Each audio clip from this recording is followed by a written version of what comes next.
Okay, so I need to turn this down so I'm not echoing in my own ear. With this, it's most likely going to be more animated.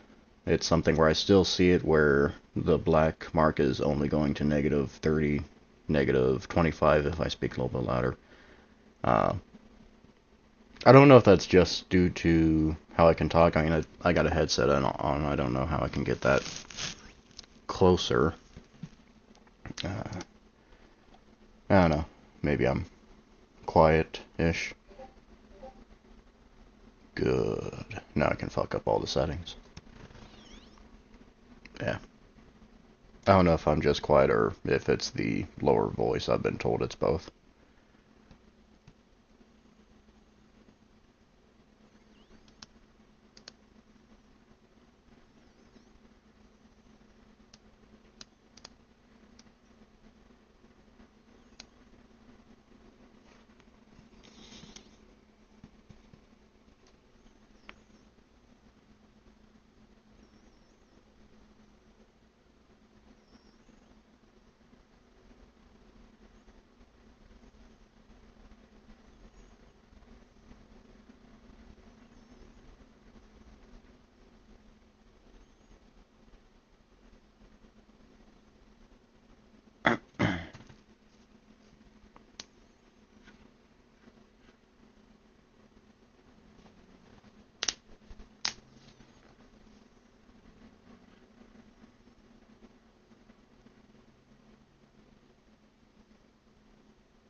Okay, so I'm hearing myself echo again.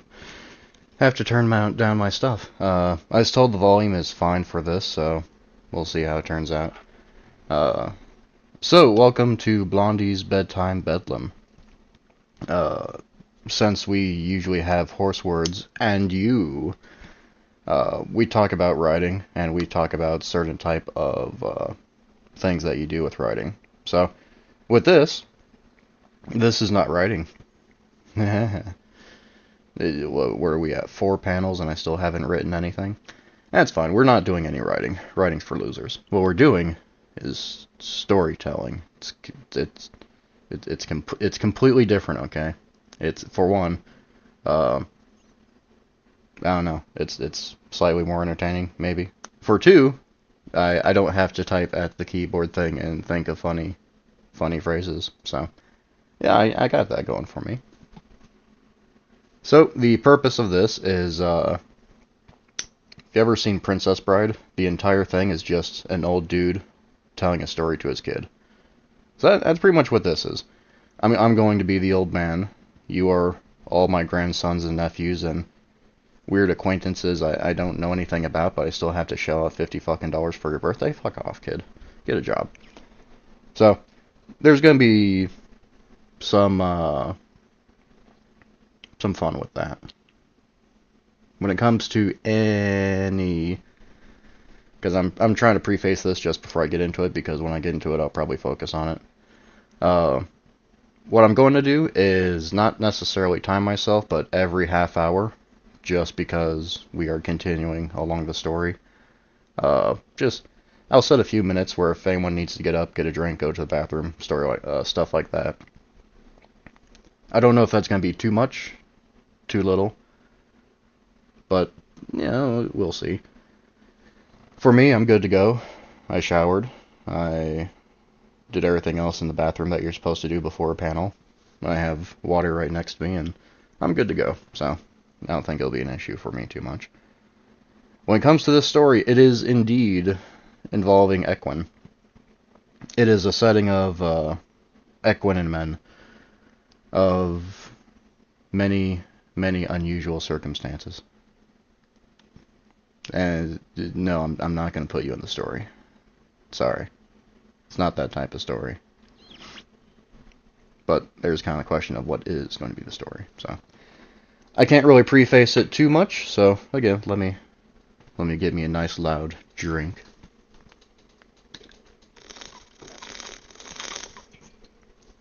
Oh, delicious water bottle. Excellent. Excellent. So, nothing else I can really talk about.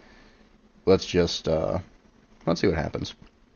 So, like many stories, this one begins, a little bit unusual. It's not exactly a heroic tale. Not when you see most people where, man and mare conquering the world, fast traveling across the world and avoiding all loading screens whenever possible. No, this begins with a man standing over another, and with a mare severely disgusted and upset by what she's seeing, looking away. The man who's standing has a rapier, and the tip of it has been dripping blood for the last 5-10 seconds. Normally he cleans it when he's done, but this time he doesn't. He isn't really sure what he should do.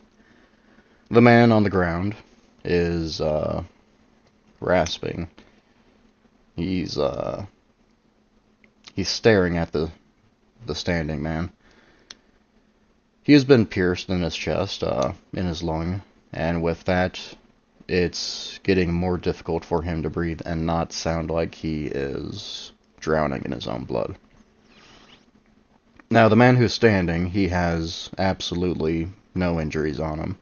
In fact, the entire duel, which that's what it was, lasted maybe 3 seconds. It was disgustingly unsatisfying for the standing man. With the realization, for both men, that one is going to die, the standing man kneels down and just watches him. He listens to the breathing, which it continues. It continued. Far faster than he thought. He thought he would have time to ask the man for his name, or if there's any connections he'd wish to carry a message to. Just like that, the man is dead. Very unsatisfying. But, to be fair, it's yet another duel that he's won. It's yet another man who has lost his life due to ego, and looking at the state of his clothing before it turned crimson, he was someone of some minor importance. So, he had that going for him. Most likely he thought that he would find some poor fool and dressed up far too fancy for his perceived title, and just lay into him, come back a hero, or perhaps they would just mercilessly beat each other to death, and then no one would know what happened. The man who knelt down, he says, same thing. He says something of a prayer, though, of course, the Equine doesn't hear. She's not that interested, and the longer that this has gone on, the more her stomach is turned. What he does is interesting. The man that he had successfully killed has an extravagant sword. The most he did to touch it was to put it on the corpse's body. And it's a beautiful blade, extremely well balanced just from holding the handle. Something that had seen woefully little action, which might have hinted at the previous owner was not that much of a swordsman. At this point, the mare finally turns around and her disgust is palpable. This entire thing has been disgusting. It's something that doesn't really happen in equine culture. Of all things, why not take the sword with you? Can't you at least sell it? And, of course, the man, he's mostly calm. The adrenaline is still through his body, but he's understood that he's alive and that his opponent is dead. No, we're not going to take a sword. As you can tell, there's a small emblem, and it's not just the maker's mark near the base of the blade. Depending on where we're going, if I show up with that, our heads are going to roll. Do you really want that this time? The Equine, it's usual to her feminine wiles, surely, just snarls at the man. Well, at least see what he has. Does he have any food? Is there anything we can pilfer off of his body that would make it worthwhile for this entire stage act that no one is going to care about? And the man, he shrugs. He's like, well, maybe. Where's his bag? Did you see a bag? The Equine looks around, and of course, with her, she's had nothing to do but watch them dance and prance around and touch tips with each other, and notice whatever there might be to forage, or at least somewhere to sleep. Of course, it's hard to tell where the sun is, deep in the forest that they are. So, like it's the most obvious answer, she scoffs and goes, well, of course not. If he had a bag, do you think I would have not seen it at this point? Well, exactly. This poor bastard. Now, what he came out here was, I don't know. He thought he'd go hunting with a rapier. I mean, you see the embraces. You see the this. It's not even a chest piece, or not even a chest piece. Not a plate. It's some sort of regalia. So that means you killed someone important. Maybe. It's, to be fair for the man, this is not the first time he's killed someone that he shouldn't have. Though, to be fair, it was the now dead young man who challenged him. Obviously, because he had a sword on his side. A very poor excuse. And perhaps, not that either of them would admit it, perhaps there was some goading on the man's part. It's not that the man enjoys being a killer, but sometimes it's the thrill of the fight that's interesting. And who knows, if the poor lad had not died so easily and so quickly, chances are he could have at least impressed him and, who knows, gotten hired, become a bodyguard, enjoy a very pampered life.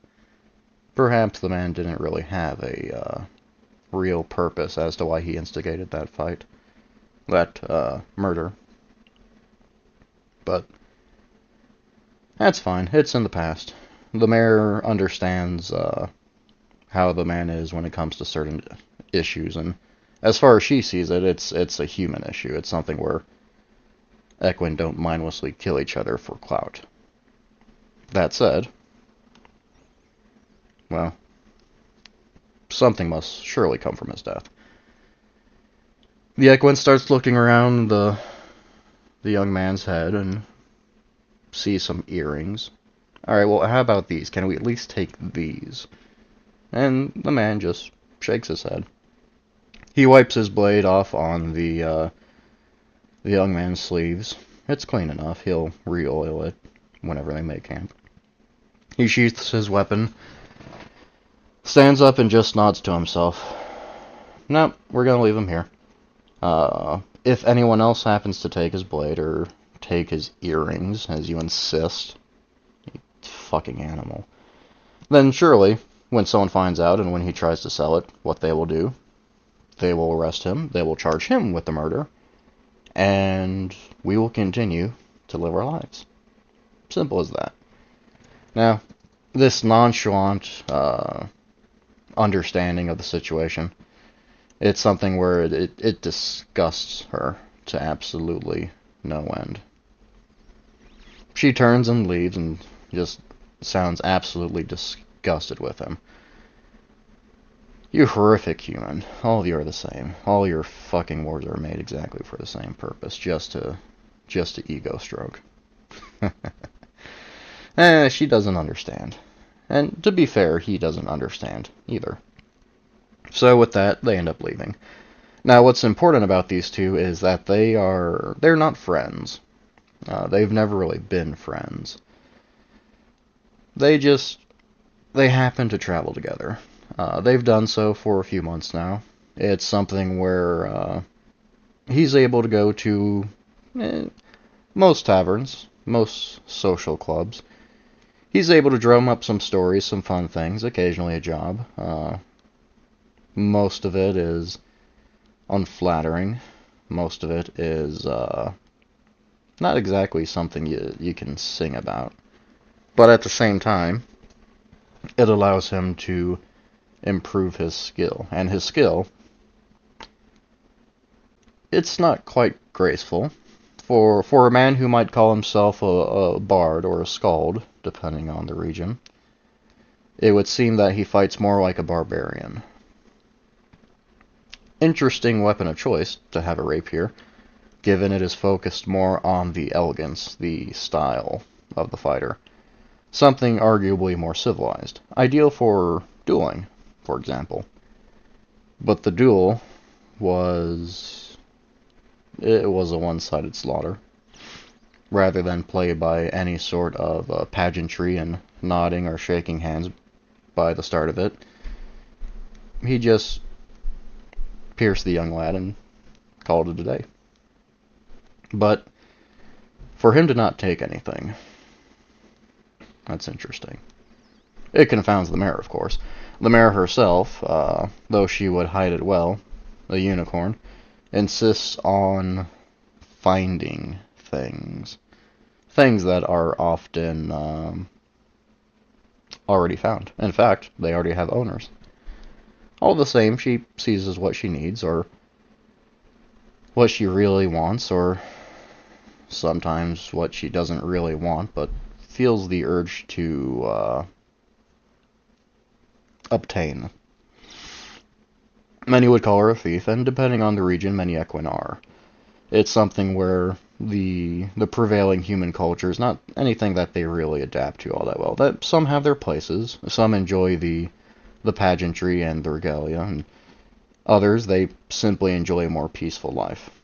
When it comes to this mare, the one traveling with such an odd man, she's not the sort who would be able to stay in one location for too long. She would likely cause too much trouble. And most of it, at least, well, just people don't care for. Not much of a puckish rogue if you're the sort who just infuriates everyone. So the pair travel. It's been a few hours since the man rid the planet of this lordling, possibly. Son of aristocrat, at the very least. Neither of them really speak to each other. It happens for days at a time. Whenever they do speak or whenever they have any philosophical discussions, it's usually something that they cannot find similar ground with. For him, the idea of everyone being friendly, of believing that two sisters created everything and they moved the sun and the moon, and everything is fine just because of their whims. Now, naturally, if those two so-called princesses did exist, why would they have so many equine dying of just flea-ridden, disease-infested situations? Now, keep in mind, this man does not have any issue with equine, nor the normal sort and the freakish, runty, talking sorts. But it's something where he just can't help but scoff at. It's like, oh yeah, sure. Pray to your sun, princess. Surely she will save you from starvation. Indeed. Find solace in the moon, princess. Perhaps in the dead of night you won't be feasted upon by random animals that are roughly your size and only a quarter as intelligent. Or a quarter as intelligent, rather. Sure, obviously that works, right? The reality is, many equine do not travel alone because they will be simply torn apart and feasted upon by stray animals, or by humans who are more hungry and more convincing. It's an interesting dichotomy, to be sure. Likewise, for the equine, the idea of humanity, the idea that humanity, they worship their own human, who, again, of course, created everything, answers all calls, blesses and curses appropriately. He does nothing. As far as they understand it, neither side does anything. And while they both agree that very possibly there's an irony in them calling out each other's theologies, it's something they're just not willing to let go. And in a way, it gives them something to talk about. It gives them something to keep them grounded, that no matter how much time they may spend together, alone on the road, with absolutely no one in sight, animal or man, it's just, the second they go to anywhere populated, they will have to remember they are different. And it doesn't bother anyone. Neither have any hard feelings on the matter, neither cry themselves to sleep. The mayor may sometimes rifle through his objects. Likewise, he may happen to take something of hers to clean his blade, or just to see if she has anything to snack on. There is a very casual, I would hesitate to say bond between them. They understand that without one, the other's likely going to die. And then for the other, they understand that without the other, there might not be anything to really tether them to this life. After all, how tethered can you be to your extended existence if you seek out fights at every pass? So a few hours later, and the mayor just stops. Neither of them have a map, neither of them can really tell what time of day it is due to the fog. All that they know is that when they're tired, they'll set up camp, they'll perhaps forage, they'll find whatever meager scraps they can, or dig into their 3-week-old rations. It takes maybe 20 steps for the man to notice, or for him to care, that he's the only one moving forward. He stops and turns to her. Now, for the man, I'll admit, he's dressed rather nice. Not nice enough to be mistaken for anyone important, let's get that clear, but enough to impress, especially for a vagabond who has no banner to hoist up. The mayor, on the other hand, it's something between a set of rags and a dress. It's something that you can tell has a lot of age, something that certainly has a distinct aroma to it. More of grass and mud and soot and smoke than anything else. Nothing negative, of course, it's just, it is what it is. It's a basic covering, with many pouches and satchels over. No equine-based bags. Those tend to be family heirlooms. Those tend to be gifted due to their culture. And the fact that she has nothing that has been gifted or given or passed down to her is a rather interesting sight. It makes her stand out. Ironically, she's easy to blend into the scenery too, not just due to her size. Okay, what now? What is it that you possibly need to talk about? Of course, the man says this to the mayor, not really thinking anything of it, because every now and again they have little spats. They don't always get along, but the more they just sit around doing nothing, the less food they have. The less food they have, the less they can go. The less they can go, the less they can find work. For him, that means many things. For her, it means finding things to steal. Not exactly flattering, but it is what it is, and the man's not too fond of mincing words regarding that. The mayor glares at him. It's an evil glare. One that's just abject disgust. Absolute, complete disdain. How many men have you killed in this last month? She asks, in a way that's almost prodding, provoking. Like it's trying to jab at him, as if it could. The man shrugs and goes, well, this young man, he'll make an interesting story. His life will continue in a way, if only through something I'll make up. Something that's very believable. Perhaps we saw him facing an animal and winning. Perhaps he invited us to a camp and we turned him down, of course, because we lacked the money. Speaking of, we still don't have any money, so you're welcome on that. There is... The man taps his boot against the dirt. Oh, let's see, there are the two brigands. What did they want to do? Spit roast you and then put you on a spit roast? Of course, the mayor shows even more disgust at that. The relationships between men and equine, it's something that exists. Neither of them doubt it. Neither of them try to ignore it, but at the same time, neither of them are quite so fueled by that realm of social interactivity. So, I think it's good that I killed them. In fact, I dare say you would have preferred that I killed them, because they probably would have done that to you and then killed me in turn. And let's see. In an exaggerated motion, the man starts counting along his fingers. I don't know. 7, 8 people? Does it really matter? Are we truly not the only brigands out here? We're the only ones who are not necessarily sticking up people and trying to steal what they can.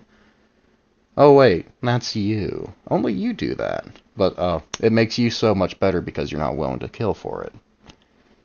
Is there any point of asking how many people I've killed? How many people I've stopped from killing us? Or robbing us? Or doing worse? Is there a point to this? The mayor glares at him and spits on the ground. She doesn't do that often. She likes to think she's a rather ladylike figure, but something about him just brings out the absolute worst in her. Perhaps it's why she's a thief. Or perhaps he's a convenient excuse for her own shortcomings and failures. My point in this is that someone's going to find out. And when they find out, if, the man interjects, if, no, when they find out. The mayor's very dead set on that. When they find out, what do you think's going to happen? Do you think that they're going to just thank you for your service? That you rid the world of such evil trash? Do you think they'll even really care? Will they see you as nothing more than just this wild animal? Animal, huh? That's rich coming from you. I'm sorry, tell me, where do you go to shit? Oh, I'm sorry, you just go off to the side of the road and do that, don't you? You don't even wipe. Huh. Yeah, tell me that I'm the animal. That doesn't sit well with her, not at all. Whether she likes it or not, his wits are too fast when it comes to the insulting, and she tries to not sink to his level. The consequence of that is he has many cheap shots for her. She shakes her head, just starts walking again. The difference is in a different direction. Now, it's interesting to note because this path has only two directions, where they're going and where they've been. What do you think you're doing? You going off to forge some more? Have you not understood that this entire green hell is nothing but trees and ivy and ants and spiders? And corpses, of course. The mare doesn't answer. She continues just off the path. Her disgust for him is too great just at this point. Oh, come on now, get back to this path. What do you want me to do? Do you want me to start chasing you? Do you want me to apologize? Maybe I should crawl after you and beg for forgiveness. And she doesn't go for it, she just continues. He waits until maybe a solid minute. He's still able to make out her shape, but only just. If he continues walking, then, of course, they're going to be separated. Yet again. This isn't the first time this has happened, naturally. They always have their spats. Sometimes he causes it. Often he causes it. Sometimes she causes it. This isn't the massive fight that many people would think it would be if they were to see it happen in person. It's not going to be the last time either. He waits until even her vague shape leaves his vision, obscured by the fog in the trees. And the man shrugs. Alright, you know what? Fine. Enjoy. Enjoy your celestia given nature. If I see your carcass out on the road or in the woods a few hours from now, I'll just have to tell you, well, that's how it is. And the man leaves off on the word and. Even he knows that he fucked up. The goading into the duel, it was an excuse to get his frustrations out. The duel, as he will insist on calling it, should anyone ask, it was way too unsatisfying. He didn't feel any thrill, any real rush. He didn't feel like he was in danger in any capacity. There was nothing to win from it, everything to lose. For someone who enjoyed getting free drinks and food by entertaining people for hours, it just felt like a waste. And maybe she had a point. Maybe that wasn't someone who needed to die. More so, it might have been someone who shouldn't have died. Hard to say. And then there's the question of what he was doing out there without any supplies either. They're at least, as far as he knows, they've been in the forest for maybe a week. I mean, they've been following a dirt path. There's no way they could get lost. Surely. But it just never sat well with him. Why someone would go into the woods like this without any supplies. Unless he hid them, but would someone dressed up like that really go out of their way to hide what they had? Doesn't seem the sort. Doesn't seem like it passes the sniff test. With no one to fence with, physically or verbally, man throws up his hands and continues down the path that he had been walking, and will continue to walk. Whether or not he sees the mare again, of course he thinks about it, but not that much. Not much at all. So, we're going to take a small break here. We're apparently, 30, 40 minutes? I don't know how it's going. I like to say it's going well. For those two, I'd say it's going as well as possibly asked for. I think those two are, I don't know. They don't seem trustworthy. I don't know what it is. Perhaps they're bickering or they're murders and theft, but, you know, when you're in a world like that, what can you possibly honestly turn your face up and say that you too wouldn't be guilty of such things? Let's give stuff maybe, let's say 2-3 minutes. That way if you need a drink, go ahead and get a drink. I'm definitely gonna suck down some nice water. And then after that, we will continue. What I'm going to do, just for shits and giggles too, for the 2 or 3 minutes that we are taking a break, I'm going to find a nice picture of the next environment. All I'm doing is just going on Google Images.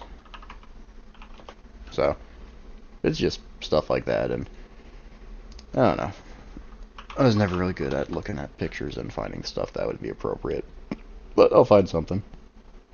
So, in another 2-3 minutes, I'll start back up.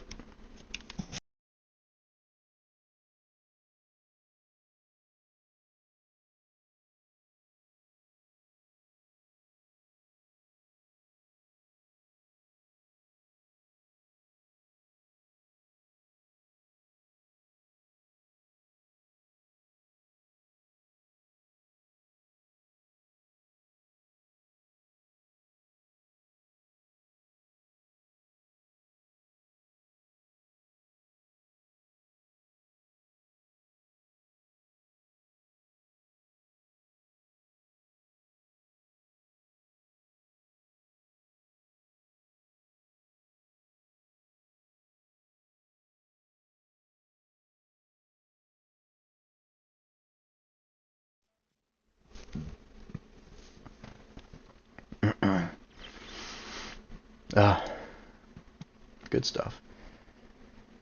So I have another minute. I'm kind of curious how this is going. It's never done it before, but I think it's entertaining. I think it's interesting. It goes to show what you can do with a story, even if you don't really plan it, even if you don't really know where it's going. All we need is a characters, and then a setting. The setting itself is the least important, arguably. The characters, plural, matter because they bounce off of each other, and they only bounce off of each other because each character is unique in their own way. So, let's continue. The man, having traveled by himself, it's another 2 days, roughly.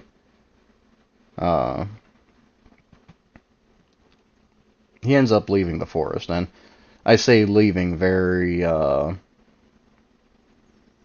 moderately. It's not something where he enjoyed rushing to see the sun. It's not that he enjoyed just the freedom of being unburdened by so many trees and nothing in sight worth paying attention to.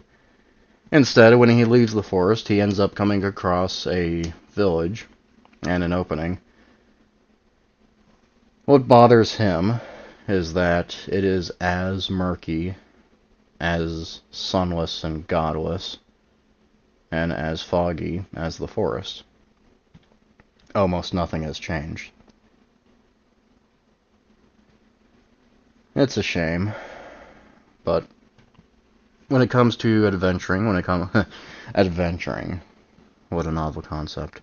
When it comes to exploring and traveling the way he does, every now and again you're impressed by what you see. You see a lot of things that fit nice. It makes you want to have a home there.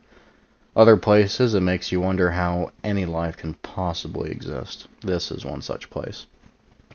The village he sees is largely ramshackle, no walls, wooden or otherwise. Means there's likely no real risk of banditry, or at least if there is banditry, they know good enough to leave them alone, otherwise they would have no predators. Or the prey would have no predators. Question is, who's who? Towns exist to take money and provide services. Brigands exist to simply take. Without one, you're likely not going to have the other. And of course, outside of the encounters he had, he didn't come across anyone. Hard to say. The buildings, much like the fences, are largely non-existent. That's more a jab at their shoddy state. Many of them they have holes in the walls, they have holes in the roofs. Stuff that's just very, very poorly kept. And that means this place is likely not going to have any decent work for a man such as him. A disgusting place. Not like the nice hamlets that he'd come across, or larger trading hubs that he had seen that have almost too many good opportunities. Absolutely not a place where you would find anyone with such nice regalia and sword. With that in mind, he strides in as carefree as he can be. It's something where, of course, people look at him in his outlandish outfit. Not necessarily too rich for him, again, but not something they would see, not anything that they would expect or be familiar with. He ends up going to their, what could generously be called a tavern. It's likely a place where they may have a room or two. They may have a nice bowl of stew that they've kept going for years and years. All they do is change out the ingredients and perhaps add in some filler. Suspicious as that is, it is local cuisine. And, judging by many of the people that he's seen, that seem surprised to see him, but not so surprised or intrigued that they want to speak to him, or warn him of any sort of foul-mouthed curse or witch or bog monster, or anything that happens to come with little spit holes like this. Which is good. It's fine. Doesn't bother him. Most of the people, now you could generously call that, they don't seem ill, they don't seem sickly, they don't seem extremely well fed by any means of the imagination, but they seem average. Painfully, boringly average. At least, entering the tavern, he enjoys making an entrance in places like that. It's a guilty pleasure. Something he gets to do in every place he's new in, and, depending on the day, it allows him to drum up something interesting. Good Lord, I have returned! Oh, what a lovely place. He says that without any sense of irony, though he's, of course, lying. I have spent weeks and weeks just trudging through, and please, good sir, tell me you have one of the most famous drinks in the region. And you have something amazing on the grill. Now, of course, many places don't have a grill. Grills usually have nice solid iron. What they have is a nice pot, tin, old, beaten up. What they have is a little smokehouse. Many places do, but all it is just rabbit and lamb that's being smoked and dried out. The tavern, he doesn't know what to call them, an employee, an owner. The man looks a little bit too young to be an owner of an establishment, and yet he seems like he's too listless and dull and worthless to be anything else. He stares at the man, as curious as he is, and is a little bit surprised. It's like, you're back. I suppose you are. Well, we have something that we made last autumn. It's still good. It's still fresh. Cracked into the last barrel of it last week, actually, if you'd like some. Now, of course, the Bard, he's not quite the wealthiest man in material senses. He doesn't need to express this. Not at this time. Well, sure, I'll take whatever you have. And while you do that, can you remind me of where I am exactly? This forest fog is just I can't stand it. It's something where every time I go through it, it's terrible. Leaves me all dazed, confused, a little bit longing for home. Honestly, my father was a heavy smoker. Now this weird series of details that he gives, all these little tells about his history and his past, all are fabricated, every single detail. It sounds decent, but to anyone who would look at it with a bit of scrutiny, it doesn't check. After all, the fog is not normal to the region. It had been like that for maybe the last 2 months. No one had been able to explain it. And yeah, it's a weird reaction. It's an extremely weird reaction. The bartender, for lack of a better term, he just simply nods and plays along. Okay, yeah, sure, have yourself a seat. Oh, finally, civilization. Something resembling civilization. Even a fucking cow field is better civilization. With sheep, that means they are going to likely reek of wool the further he goes into town. Again, what little town there is. Outside of maybe 2 or 3 roads, there's nothing there. Most of the field is just left for grazing. Interesting place. They don't really seem to have too much in the way of farming either. Or perhaps whatever they do farm, the sheep tend to eat. At least there's a lot of sheep. An unusual amount. Or maybe everything's unusual. Ever since he dueled that young man, everything has just felt weird to him. Can't really make heads or tails of it. So, while sitting there, languishing in his own thoughts, he idly brings up, have you seen a ratty, bratty equine, by chance? It's a traveling companion, and we happen to get lost. Bartender looks at him, and he seems intrigued by that. Given a look at the village, equine are a rare sight. The talking sort or otherwise. Well, could you give me her name? If we're thinking of the same one. He does, of course. They've shared their names a few times in the past. It's not sure if it's their true names. To an extent, it might not even matter, but it's something that they know that if they were to call each other that in public, it would stick. It's something innocent enough. The man nods while giving the traveler a nice drink. Well, nice in the relative sense. The mug is mostly clean. It reeks of whatever was last in it, or perhaps the drink given to him reeks as everything else. Who knows, these people probably add a single grape to a mix and call it a wine. Pearls before swine and such. Well, we did have her come in. Or rather, she came in. She did take the only room we have available. Oh, excellent. So, if I were to go to the room, I would find her.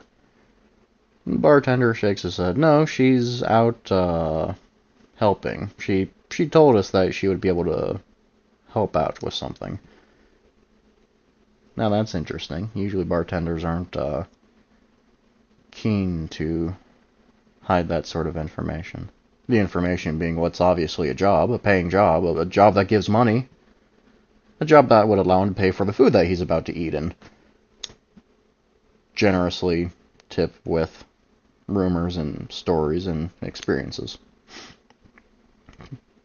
It's as good as money in some places. Might not be this place. Oh, well, what exactly are you trying to help with? Well, the bartender sighs. You can tell, it's an irritant to him. It's not a world-changing matter. Apparently it's not anything dangerous, otherwise why would that mare bother with it? It's not like she has any real weapons that she can call to. Outside of him, maybe. Well, we've had something go missing. It's a family heirloom. What used to be the mayor of this town. He ended up just vanishing overnight. His family too. Which, to be honest, they were a fair sort, but there had been some fights between them. He certainly enjoys our drinks. The issue with them leaving is that they took a very important relic. That's weird. It sounds like some local superstitious gobbledygook already. Okay, so you enlisted this equine to find the relic, right? What is it, a fertility relic, by chance? He's grasping at straws, but what else could he expect? It's some little wooden fetish that's going to help them, I don't know, grow more grass for sheep to eat. These people who have such small lives and worlds, it's likely the case. What else could it be? No, it's something that allows us to see the future.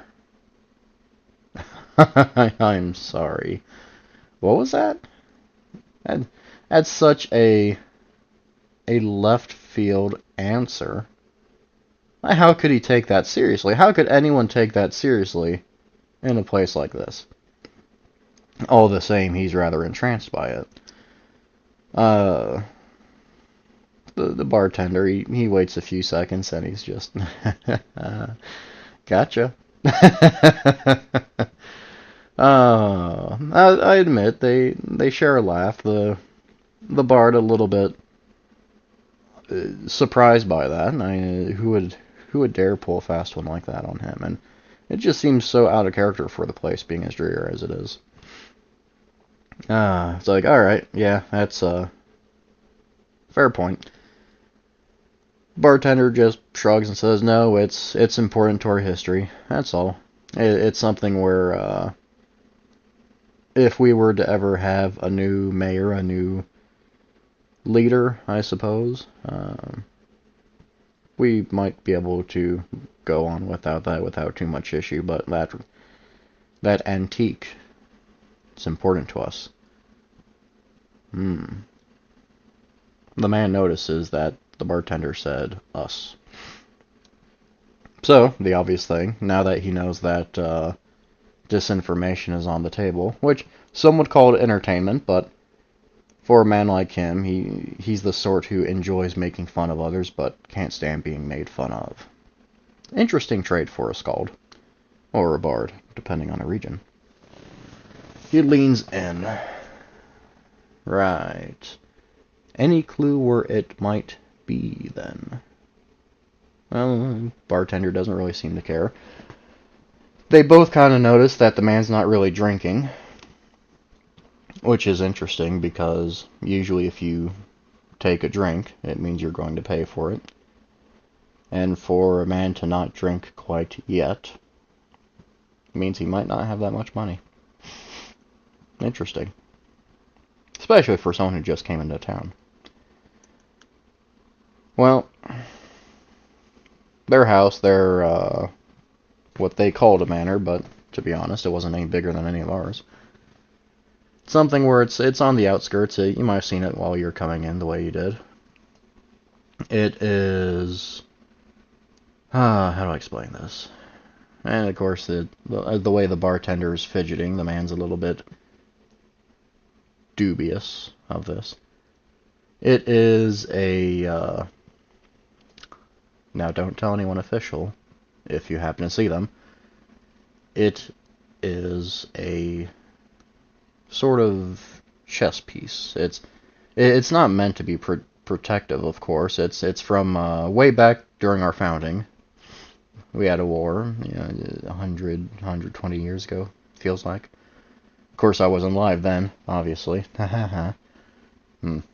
Very good joke. Bartender continues. It's something that we used to have a lord here. He ended up raiding how do I say this? They were technically our rulers. They were technically our oppressors. I mean, it's all very foggy stuff. Now it's interesting. As this bartender is coming up with more details, the man can't help that it's just this bartender, this so-called bartender, he doesn't really know his own town's story. That's weird. Ever since they've entered this forest, it's been nothing but weird things. And now this, it's even worse. Maybe it's a good thing that he's not drinking. Who knows what's in it? Eventually, the man cuts off the innkeeper. He's like, "That's, to be fair, I'm not really good with history either."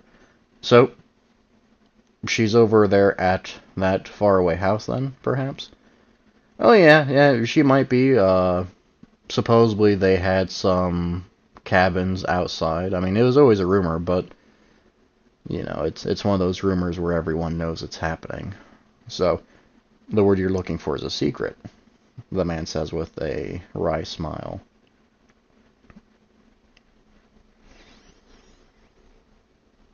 There's no reaction from the innkeeper.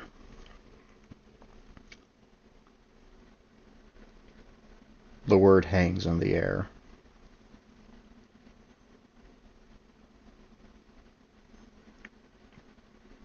Right. How about I go see if I can help her out? The entire atmosphere of that room has gone cold. Yeah. Why don't you do that?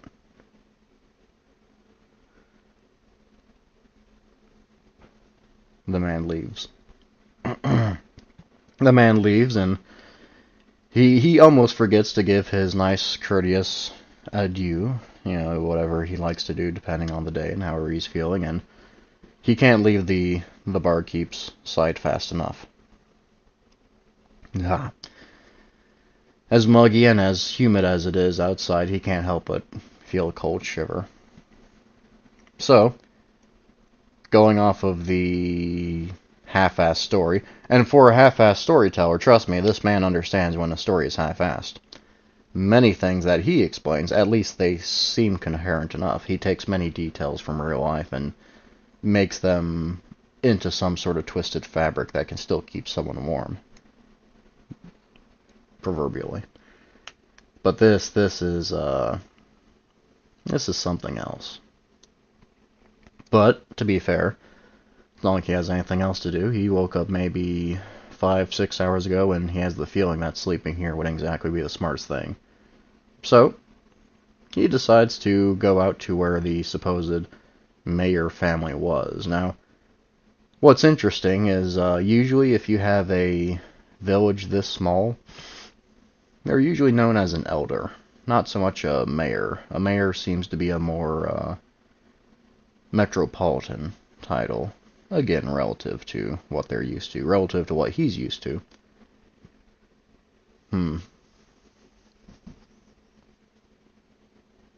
He can't help but walk just a little bit sideways, just enough where he's not necessarily watching his back, but he can pull it off as he's stretching. His leg is a little bit stiff. Maybe he has an old war wound. As far as these people know, that is the case. At least when he's clear of all the buildings and there's nothing but sheep, he can feel a little bit more relieved. The grass is nowhere near tall enough for there anything to hide in it. Not that he would think anyone would be foolish enough to lay in grass for hours at the attempt to gnaw at someone's ankles. But he can't help but think that just people are watching. Which is fine. People can watch. They're free to watch. It's not like anything's really going to stop them. He ends up reaching the quote-unquote mayor's house. And he'll admit, it's nicer construction. It's something where all the walls are filled and there's no holes. The thatch roofing seems relatively new, actually. That's kind of weird. Usually you do that with all roofing, but, well, is it a factor of laziness? Is it a factor of there not just being much to go around? He's not exactly a mason by any means, but even he understands that you just grab grass, you dry it out, make sure it's long enough, and you stuff it in a hole where it's missing. What could be more complicated than that? Rather than go in, he circles around a few times. There's, of course, an entrance to a cellar. There's a path leading out of town, which seems very similar to the one that he came in on. All of it seems rather plain. Too plain. Or maybe he just wants it to be more entertaining that way. Again, not exactly a Death Seeker, but if it gives him an excuse to ride off with some treasure or loot, or honestly, he could at least go for some food that's not old and dry like a brick, and anything would be good at this point. Alright, well, initial search shows absolutely nothing. Congrats. Nice royalty you have, you fine people. Grumbling to himself, the man enters the house, and at least the door itself is stable, too. Not solid wood, of course, but it's a door. It'll stop the elements from coming in. Inside, he sees the mayor just poking around. I mean, the place looks absolutely fucking ransacked. It's horrible. He sees her and she sees him, and they immediately just... Oh, God. They have this mutual shared, almost exhaustion with each other. And it's like, you know what? Of course you're here looking for everything not nailed down. Are you insane? They look at this house, they're going to see that you just did nothing but take every item from it. Let me guess. You grabbed a ton of silverware, pewter items. Is there some sort of golden tooth that you dug up out of the ground as well? Jesus Christ. The mayor, just as surprised and full of just as much disdain as ever, looks at him and goes, "Oh dear God, it's you. You know, how did I know that you were going to come over here?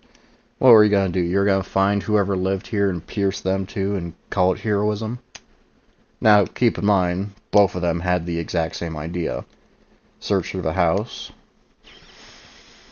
quietly pocket anything of value, maybe find a spare shirt or two if it fit and didn't reek nearly so bad. For her, a new outfit. For him, new cleaning rags. Always helped.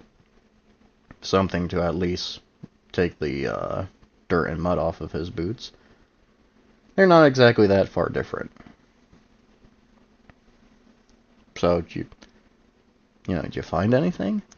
After all the pretenses of disgust and honor were thrown out the window, because, again, they are who they are, and both of them are painfully aware of who they are, the mayor sighs and shakes her head. No, this place has been cleaned out. If that little story they told me, which they probably told you, is true, they just packed up and headed for the hills and never came back. That's weird. That's very weird. The Equine nods in agreement. It is. The story just... It didn't make sense, but to be honest, it's something I can do. If they're lying, then surely I can come up with a lie as well. The human doesn't follow this horse-brained logic. Well, if they're lying and you come back with a lie, what's going to happen? Both of you are lying to each other. You're still in the dark. Whatever they still are planning is likely going to happen with almost no resistance.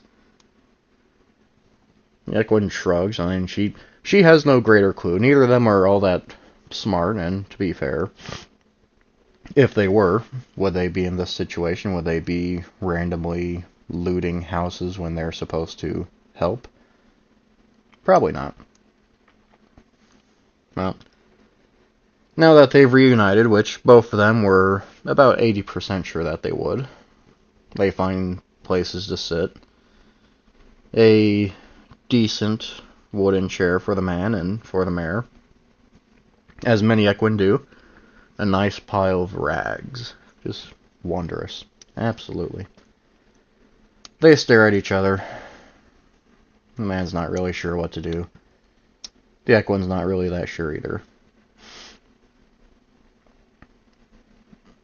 He looks at her. Did you really rent out that room over there? She shakes her head. Not at all. Another few moments of silence. You didn't drink what he was offering, did you? The man shakes his head in his hand. No. It's, no. And they share another moment of silence. It seems like they've come to an understanding. Where they are, it's not legitimate. Everything feels off. The state of things, how the man behind the bar just seemed very, very off. It's everything. It all feels off. Every single bit. Even the sheep. The sheep seem off. The way they stare. That said, it's worth mentioning neither of them have ever been around sheep. Not more than passing. So being up so close to them, you either have the urge to pet them or to just really be unsettled by how they stare. They're like goats, except worse. The two sit there, and eventually the mayor speaks up. Well, to be fair, I did find a set of silverware. I had to do some digging behind the chimney for it, but it's 28 pieces. It's silver. The man scoffs. And how do you know it's silver? She shrugs. Well, I don't know. You tell me. She ends up shaking her bag loose, and the bag itself falls down to the ground. She's very cautious with how she uses items. Not that he would ever bring it up in a conversation, and not that she would ever say it, but there is a horn in that messy, colorful mane of hers. But humans being as they are, you have something like that running around, and suddenly you have a walking mound of treasure that you can cut apart and sell piecemeal. Or, depending on just the stupidity of the people, they think that shredding up horns and unicorn bones would turn them magical too. Best for an environment like this where she doesn't give any chance to have that be found out. Man shrugs, and he picks up the bag. The case that they're in, the silverware that is, it is nice. It's lacquered wood. There's some sort of maker's mark on it. Usually if there's a maker's mark, it's legitimate. It's very hard to mess that up because you make that mark as you make the tools themselves. He opens the box, and sure enough, there's a number of spoons, a number of forks, a number of knives. The knives themselves are rather dulled, which seems odd because it seems like it's on purpose, somehow like it's a decorative set, which ironically makes it more valuable than something you can actually stab into some meat. Man nods, and he thinks about giving the pack back, but he decides to put it into one of his satchels instead. The Equin notices this, but it's a mutual understanding. What's likely going to happen is when they do sell that, when he sells that, they'll share the funds. He'll give her a fair share. He's never shorted her any. It's an awkward understanding when it comes to their almost professional relationship. Besides, if she starts trotting around and something were to fall out or jingle too much, it'd be obvious that they would be calling a spade, or in this case, a thief a thief. Again, they go back to silence. So, what do you think this place is? He finally speaks up. I mean, they go between watching each other and watching the smoldering fire that's going on in the fireplace. Most likely something she started. Going back to the tavern doesn't seem like a good idea, not empty-handed. More so, there's the question of if they should even stay in this town longer than they absolutely must. And the term absolutely must is in the span of seconds, minutes, or hours. Days is not quite an option, and weeks, well, if they stay here for weeks, that just means that they're fertilizing the grass. Not too appealing. The Equine shrugs. She's not really thinking too hard. It's always easy to just run into the forest, but then what? Well, she shrugs. Excuse me. If we were to check out the supposed cabins that are out in the woods... Ah, so you were told that too. You can't help but interject with that, and she nods. Oh yeah, they said they had land out there, which I believe it. That path goes somewhere. It's old enough for it to matter. Maybe if we go out there, we'll find something. Man shrugs. Or we walk into a slaughterhouse and we turned up next on their menu. As ghastly as the idea is, it doesn't faze the Equine, not as much as the duel did. It's not as visceral, it's not up front and in her face.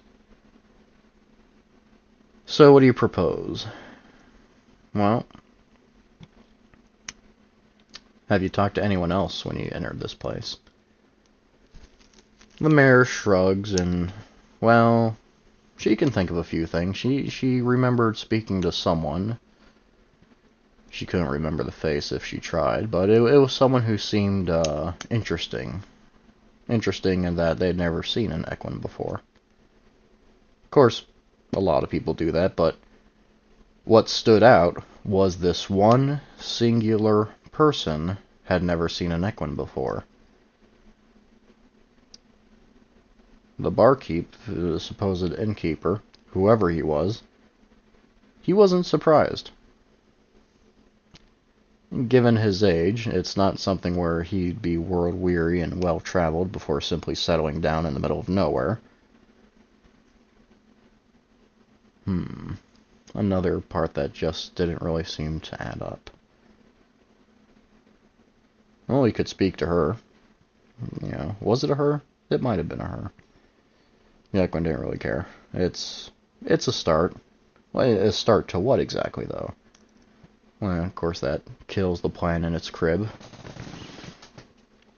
The man leans back. He shrugs. Did you go into the cellar any? And she shakes her head. No, I'm not stupid enough to do that by myself. I mean, if it's dark in there or something's waiting for me, I'm not really gonna know until it's right on top of me. That's true. Is there a torch around here at least? Sure, we can make one. They're not gonna come back. Fair enough. The two are extremely hesitant. Not just very hesitant, but they don't want to move an inch from where they are right now. They have the feeling that if they go into the cellar, they might see something that they probably shouldn't. If they go back to the innkeeper, they're probably going to go back to where they really, really shouldn't be. And they get the sinking feeling that due to the illusion of the supposed cabins out into the woods, they might find something even worse. There's no right plan of action with any of this. And they know it. So, they simply sit there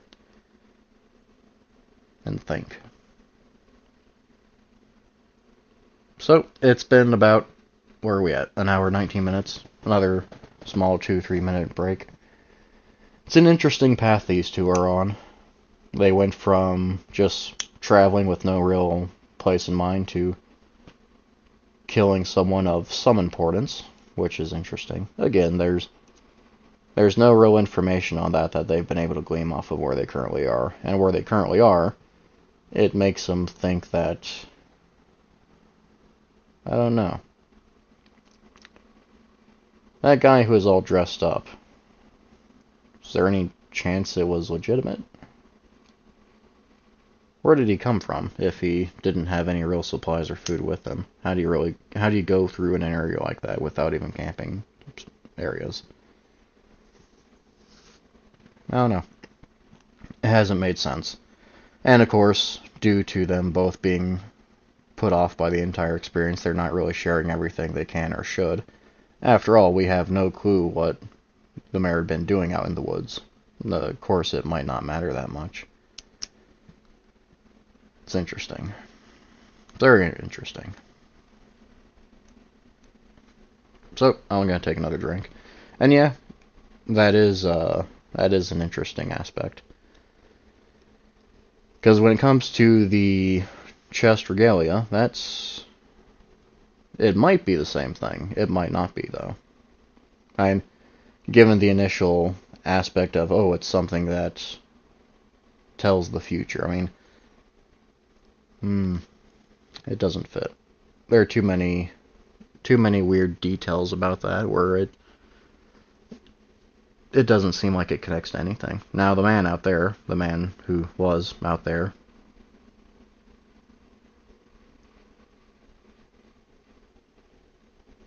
well, even if they tried to find his corpse, rather, they might not find anything at all.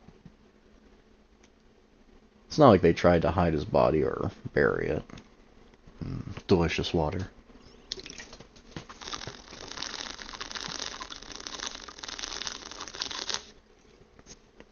Thank you, Corp, for helping me get my audio right so everyone can hear me sniffle and breathe and drink water. It's good stuff. It's what true entertainment is.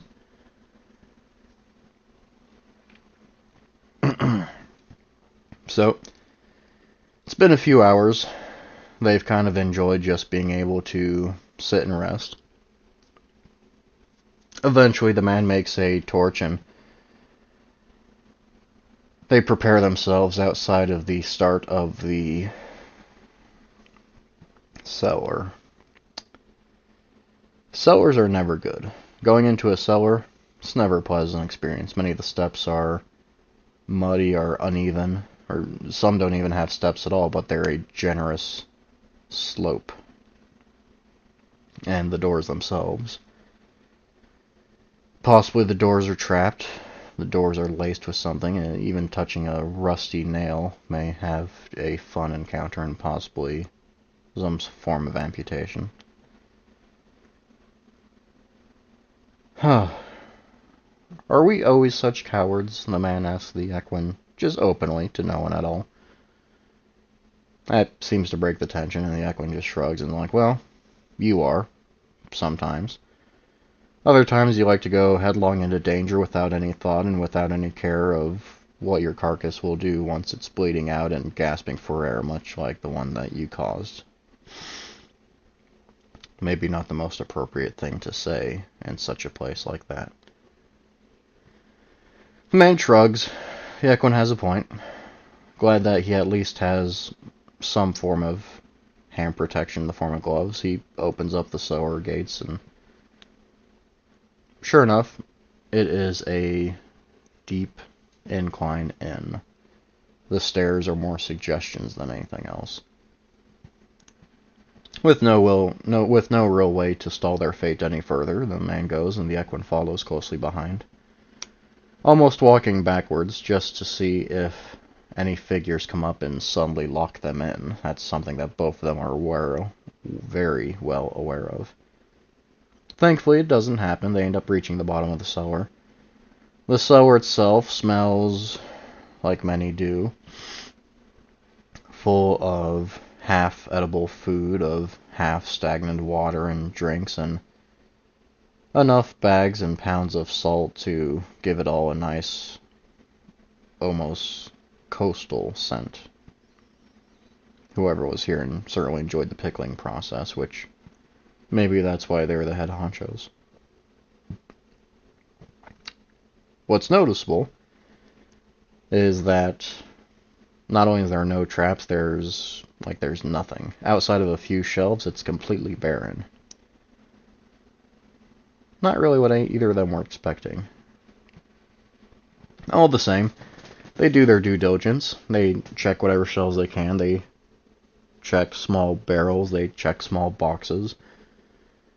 They go through whatever, and depending on the size of the barrel or the size of the container, they crack it open, and with them having their own bags and their own methods of carrying food, they fill their satchels with enough salted beef that it's... Is it beef?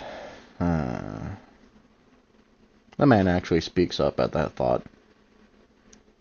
You know, how fast does lamb spoil? Equin shrugs. She's never had lamb. I don't know. What does it taste like? Well, are we sure it's lamb? That question lingers in the air until they both empty their bags again. And maybe it's the paranoia, but how much would they truly want to bet their lives on eating something they found in such a place as this? They don't necessarily put it back in their initial containers, they just drop it on the ground. It'll be fine. When in doubt, they can say that someone else ransacked it, no matter how much of an obvious lie it may be. So, does the ground look disturbed from down there? Do you see anything under the containers, anything under the shelves? The Equine double and triple and quadruple checks before she just shrugs and goes, no, it looks like it was dug out. It looks like it's a genuine, honest seller. Nothing malicious about it, nothing that she can tell at least, but it's just nothing worth checking. Makes it seem that much more interesting, because if someone were to give them a mission, a nice quest to search for the missing artifact, this wondrous tool that can somehow predict the future, even if that was a joke, now the man can't help but associate that quality, that trait with the item. As much as he thinks about it, he can't see any connection between the other duelist, as he would so graciously say maybe a few months from now, and the artifact they're looking for. Because artifacts, they tend to be rusted out, they tend to be old, they tend to be useless. And it still doesn't explain, or if it was an entire family that left, why was it just the one person? Doesn't help. All the same, they leave the cellar. They look at the path that goes out. They really, really don't want to go that way. Maybe we should go back to the tavern. Maybe speak to that man and ask him together, because, again, you didn't accept that room, right? She nods and goes, yeah, that's correct. And she points out, and you didn't drink anything they gave you, and he nods as well. It's like, yeah, it's... What are the odds that if we were to go back there and confront him on the matter, it would actually be true? And she shrugs and goes, would what be true? And he says, well, any of this. I mean, he's already lying. I mean, if we go back in there, what's to stop us from getting absolutely torn apart from everyone in there? I mean, do we really need an answer to this situation? The Equine thinks on that.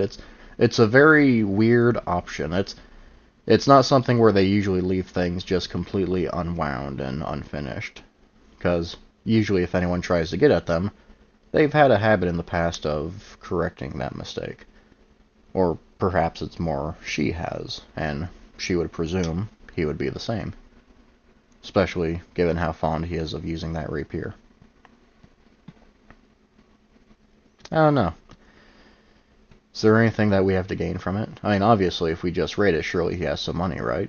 Man shrugs. Well, would he? As a non-answer as that is, she can't help but feel uneasy about all of it. She shrugs. Okay, well, I suppose our only course of action. Let's go check out those supposed cabins.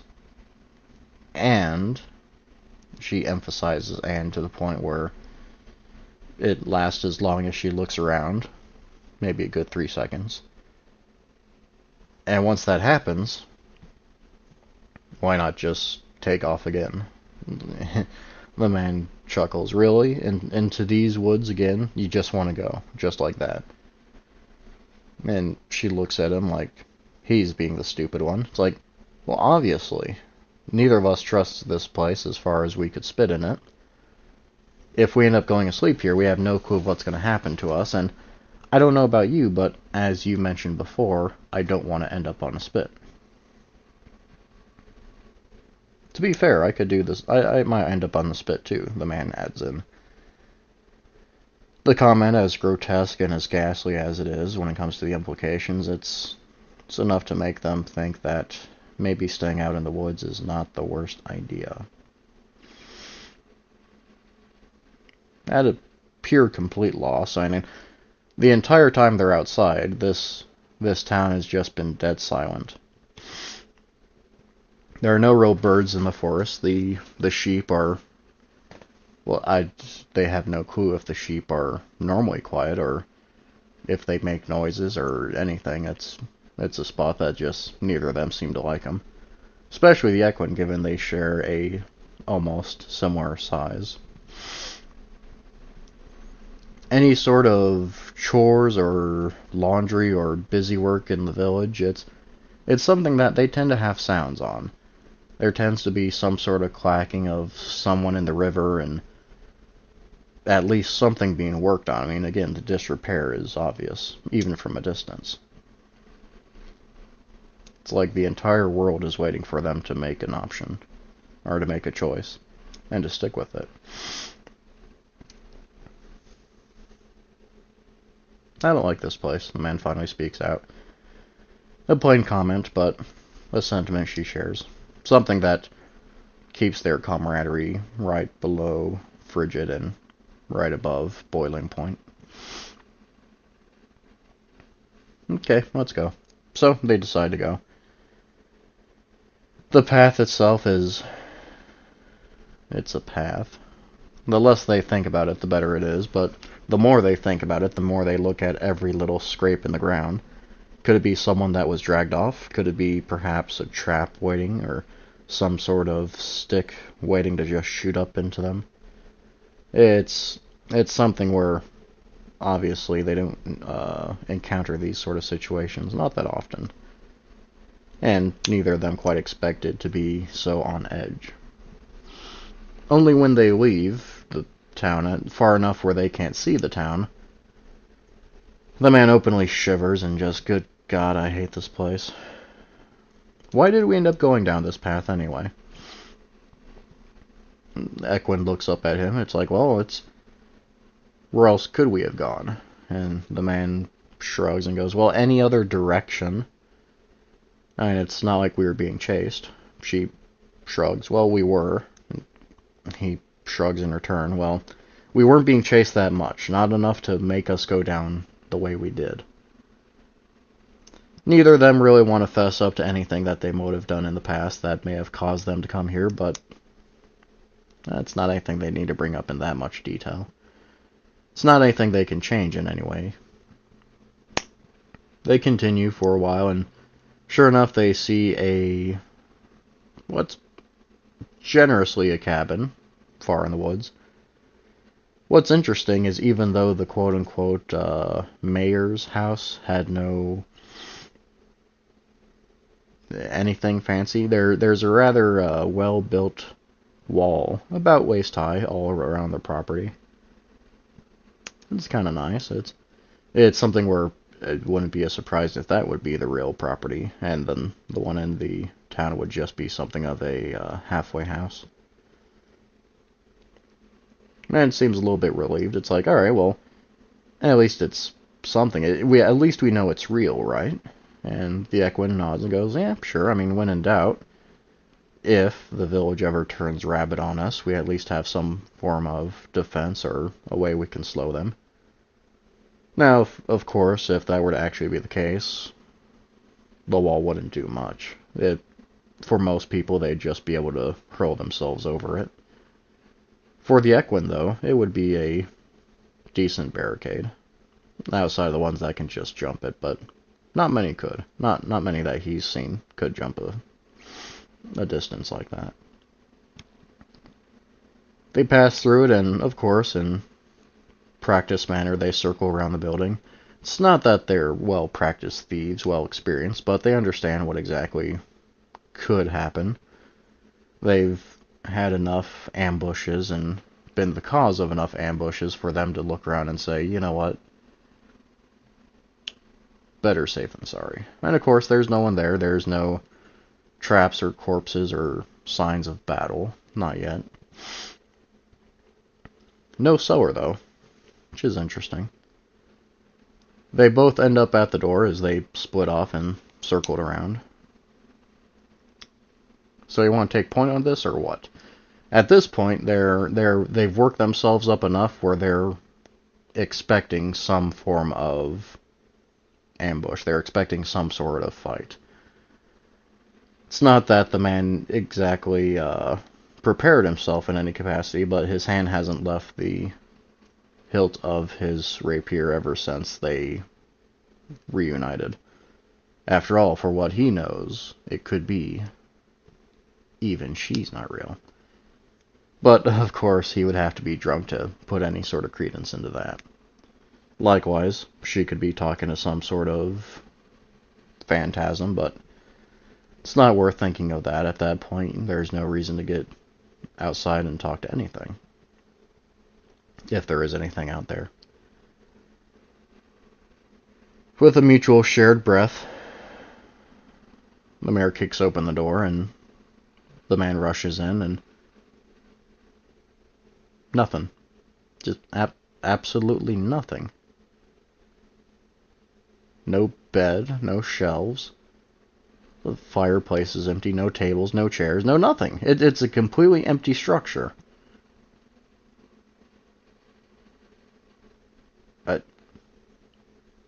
Are you seeing this? The man looks at the Equin and is like, have I gone blind, or is this place just as empty as can be?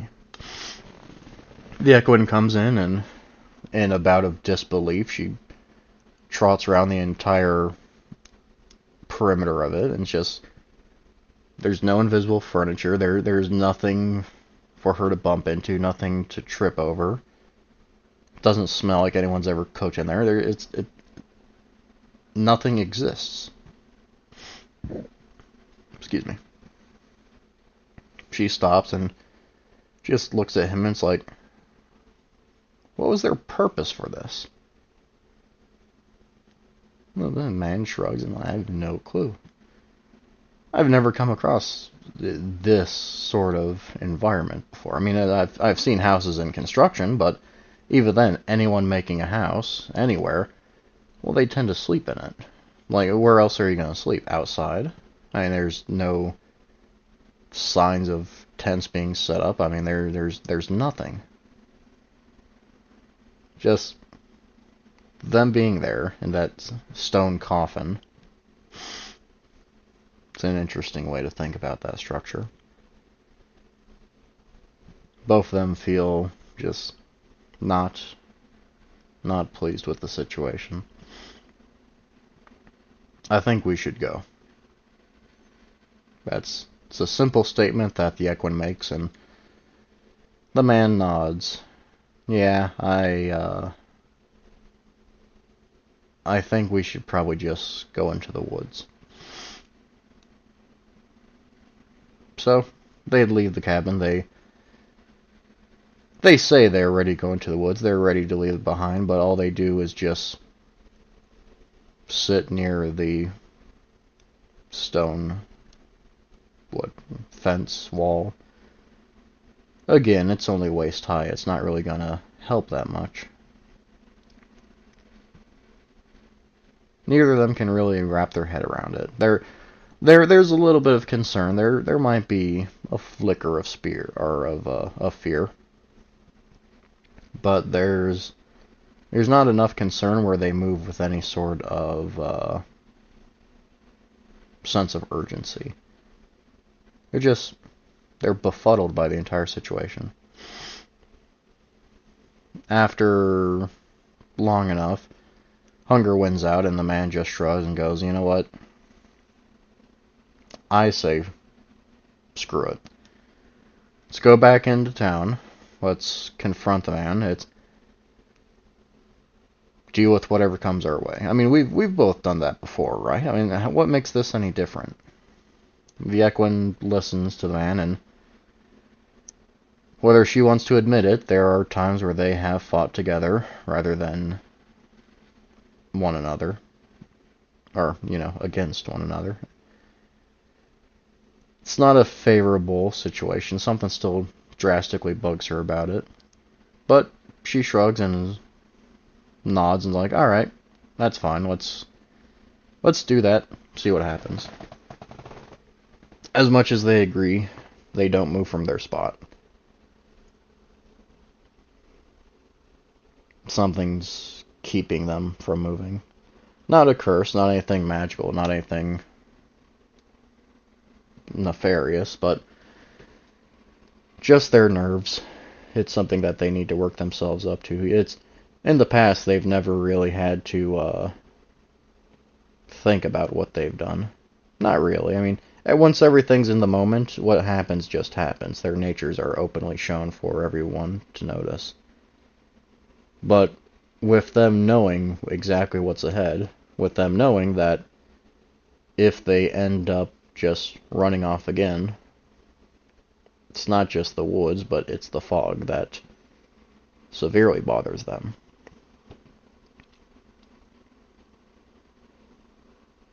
None of it fits. None of it fits at all. And with the duel from earlier, that's starting to weigh more in the man's mind. Because he didn't fit either. Another good hour passes. The man kicks the ground and says, "Right then. Well, we're marching off to our death, right? We've done that multiple times already. What makes this any different?" The mare rolls her eyes and goes, "Fine. Off we go to die yet again, and we likely will this time, too, because that's usually what happens to most people who are stupid enough to go charging into what's obviously a trap." Now, she says that, but as much as she's poking and prodding at him, she's walking right at his side all the same. There's that concern, but if need be, there are ways that she can fight too. When in doubt, she can distract. She can usually go for someone's legs. Just a headbutt or a kick is enough to throw them off balance and enough for him to land a killing strike. He's done it before. It's unsavory when it comes to combat because more often than not she'll end up with blood on her and he'll end up spending 2 seconds to clean his blade and she'll spend entire days getting the scent off of her. Of course, that's partially her own nose to blame rather than anything he could have done. And to be fair, whenever they do have a situation like that, she pilfers pockets faster than he can blink, and it's not like he stops her. It's not like it's savory work or doesn't lead to third parties thinking that they might have instigated it, much like what he did when they were in the woods to begin with. It's just another bout of danger, right? It's just another fight. They can do that. When they get back to the village itself it's as quiet as ever. As long as they've spent out there, out in the woods, it doesn't look any darker, to be honest. It doesn't look any brighter either. If the sun was setting, then there's something still keeping the dark away. Of course, they don't think too farther on that. It's everything else already bothers them enough. They don't need to navel gaze any further when they're likely going to have to stab multiple people. So, as they've done before, they just remain silent. They remain focused. One focuses on the front while other focuses on the side, and sure enough, there's no massive horde circling around them. There's not anything going that makes them go, this is a bad idea. Nothing outside of the ordinary. When they enter the tavern, the barkeep, the man who sent them both on their quest, he seems a little bit surprised, and he's like, oh, you guys are back already. Well, that's neat. What'd you find out there? The man shrugs, well, to be honest, and he holds up the silverware set. Found this, but that's about it. We checked that cabin of yours. Of theirs, the barkeep is quick to correct him. The Equine pipes up when the man's taken by surprise by that. Whoever it belonged to, it was completely empty. What exactly is your goal with this stuff? Did you just want the silverware? Well, that's the thing, the helmet, and... Hold on. In that moment, the man noted... Was the Equine told that they were missing a helmet? He was told something else. He was thinking it would be something along the lines of an emblem, or some sort of, like, heart guard. And instead, he's now switching his story to a helmet. He doesn't call the barkeep out on that story, and given the details he shared with the Equine, that's something where she might not be aware of the discrepancy. He didn't think anything of it at the time, but now there's a purpose to it. She shrugs and goes, well, no, we haven't found that, and we haven't seen anything that just looks like a helmet would even be there. It's a very uncomfortable silence because everyone knows that everyone is lying in some degree.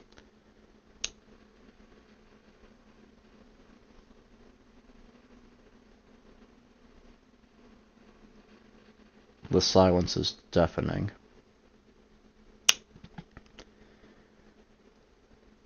The man shrugs and he repockets the silverware. Apparently there is no interest in that. He rests his hand on his rapier and he's maybe a half second away from brandishing it.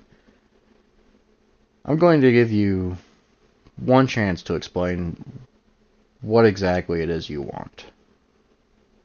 The barkeep, he's rather impressed. He's like, you think I want anything? I don't know if I want anything. But what does that mean?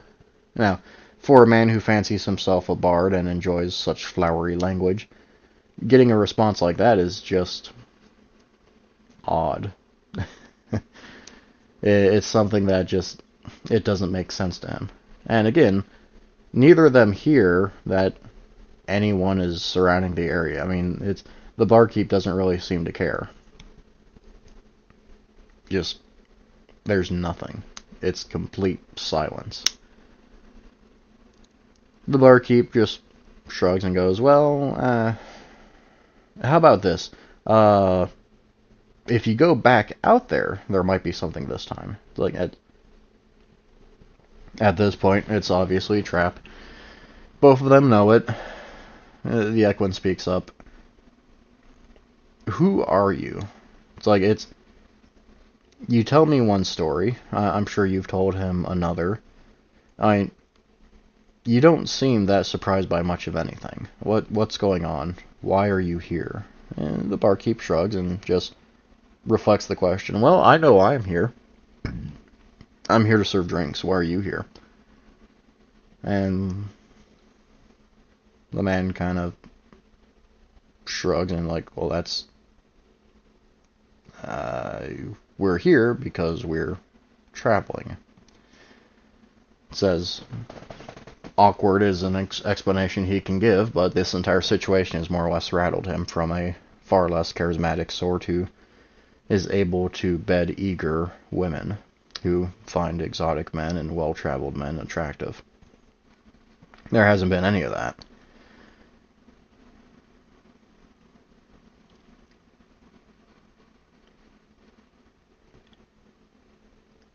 The man speaks up. He's willing to throw caution to the wind and just say, screw it. There's a man we met a few days ago. Had a very, very nice sword. You'd probably recognize it if you saw it. The barkeep seems intrigued by this. He attacked us, and I defended myself. Do you happen to know anything about that guy? It didn't seem that much younger than your average conscript. He seemed very fancy. He didn't have a helmet, but he did have a chest piece, as you told me, and not her. As he pokes up at that, the Equine seems a little bit alarmed because she didn't know that was a discrepancy. And, more so, she's a little bit insulted that he didn't let her know about that, so, another thing to needle at him about next time they're too bored and too exhausted to do anything else but argue and bicker to no clear finish. The barkeep just shrugs and is like, well, I did. To be fair, he came here much like you did. He had no real supplies. He had no real money. To be fair, I sent him out on a different path, and I told him that, we have an heirloom to find. Granted, I told him it was a buckler. Just a tiny little personal shield, something that, only a kid would use and think he would save the world with it. Fun stuff like that. This bothers both of them, because it means that whoever they killed came into the village just like them. And, as painful as it is to admit, both of their supplies were starting to run low as well. They had pouches, satchels, they had items like that, but they had been getting to the point where they were near emptied out.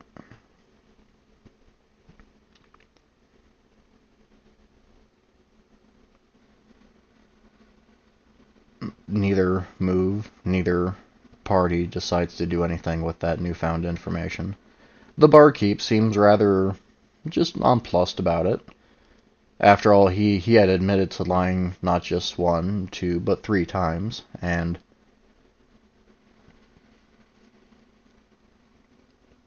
the man, the murderer, had inadvertently admitted to ending the life of the buckler seeker. There's still no signs of ambush outside. And this, nothing.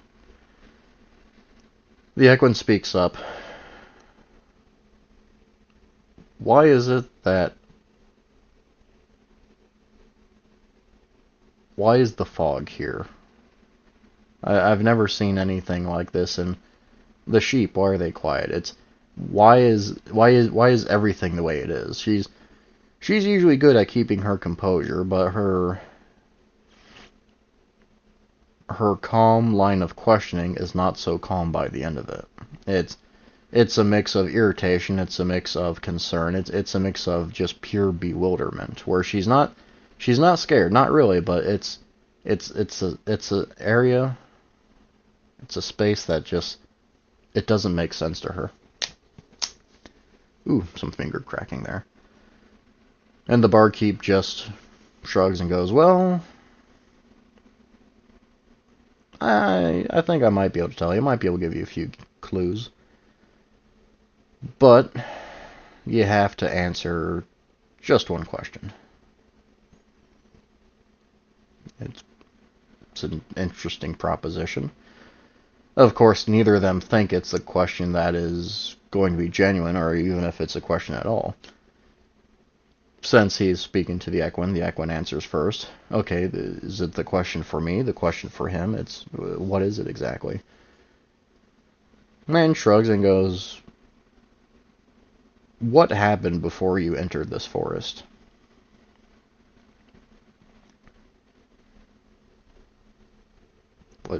What? It's the Equine she doesn't understand. She just completely doesn't understand. She tries to think of it. What happened before they entered the forest? Well, he had a little bit too successful, a very short, maybe 36-hour relationship with a human female. She was fencing off a few things. What was it? Silverware, perhaps? It was a number of items. It was a number of small trinkets that no one would really miss if they were to be resold in another region in a few weeks. No one would really put too much thought into it.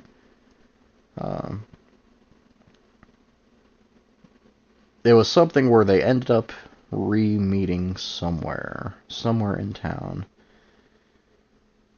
Of course, as far as when, the Equine doesn't recall. Regarding the man and what he recalls enjoying himself as he usually did whenever he was in a new environment. He recalls maybe threatening and challenging a few men to appropriate duels, and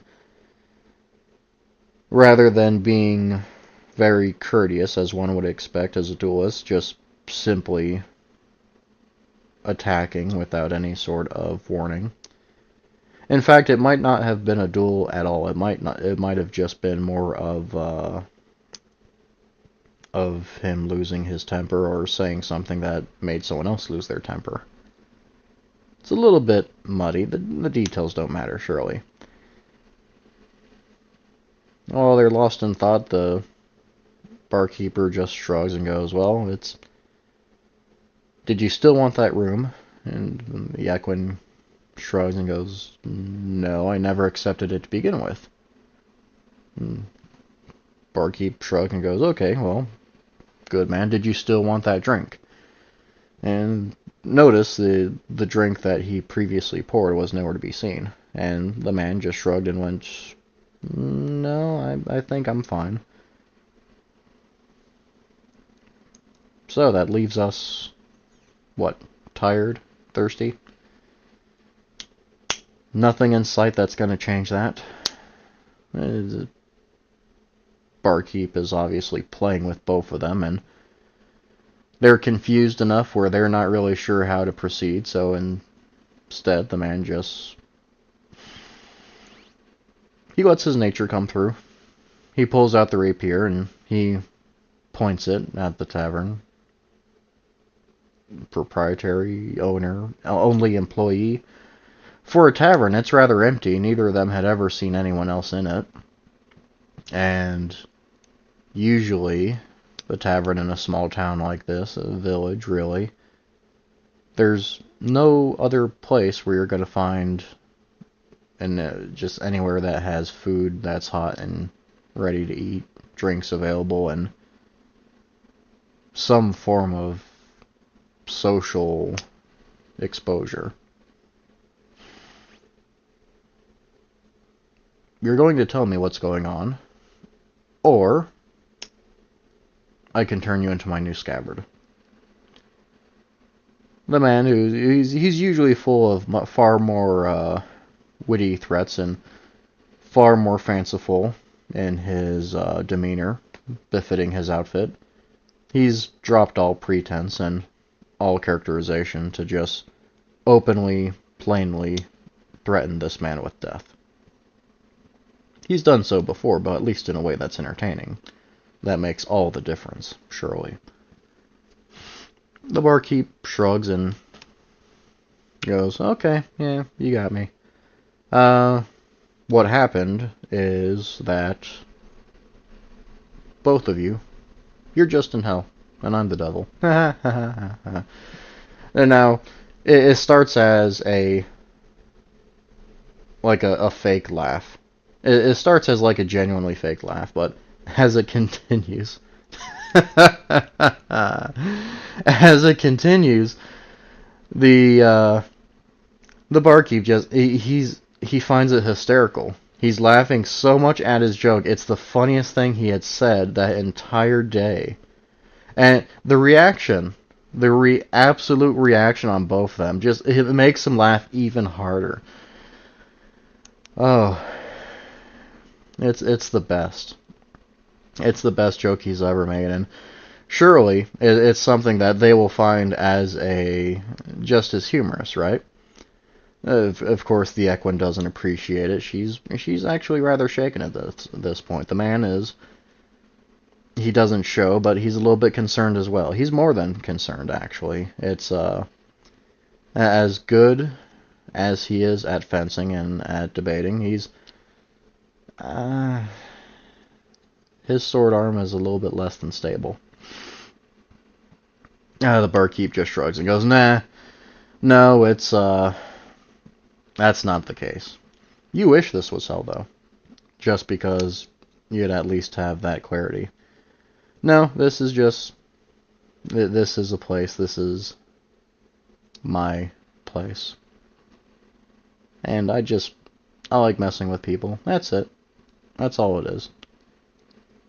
Now, neither of them are convinced of this at all. It's, enough things have been weird that makes this all not gel. And neither of them have any answer, which is probably the most upsetting aspect of all of this. And it's not just that they don't have an answer, it's that they have no clue where to even look for an answer. How could they possibly find an answer at this point? Who else could they talk to? There might be others outside the tavern, but would they know anything? Like, realistically, what were the odds? Speaking of odds.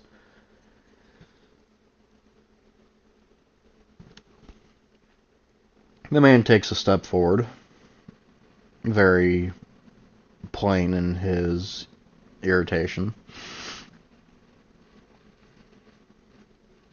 And he speaks just as plainly.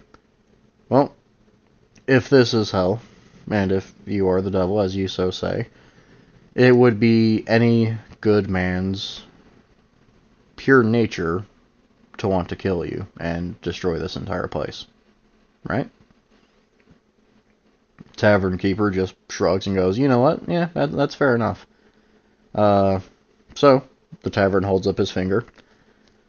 The tunic that he's wearing, he takes off the thread that keeps it together. It ends up spilling open halfway down to his stomach. He holds it open and says, "Alright, well, if that sword is as true as it is rusty, and if you are more than just a fanciful speaker, by all means." The man, clearly goaded, thinks nothing of it. He takes a hard, lunging step forward, stabs the rapier directly into the man. Very, very much the same way he did to the duelist at the start of our interesting story. The only thing that's different is that the man doesn't seem to be affected by this. The stab was true. To an extent, he heard the sound that the handle makes when it creaks just enough, when it's in something, and it rattles just enough, which it might be true of its age. Maybe it is a tiny bit rusty, okay? Maybe it's not in the best condition. Maybe it's the style of the blade that makes it more fanciful than the condition. Maybe it's not even his blade. Maybe he just found the blade some time ago and trained with it. It doesn't matter. Stop asking questions about the blade. It's in. The barkeep doesn't doesn't seem to react. He looks down, he sees it, and he waves his arms like, alright, is that it? The man is not sure how to respond. The equine, she watched this entire thing play out, and she's not even sure what she's looking at. She sees this man absolutely pierced. There's not a drop of blood. There's not any hesitation, no shortness of breath, no coughing up blood, as is often the case when someone is penetrated in the chest like that. It's completely devoid of logic. The man, confused, withdraws his blade. The tip of the blade is gone.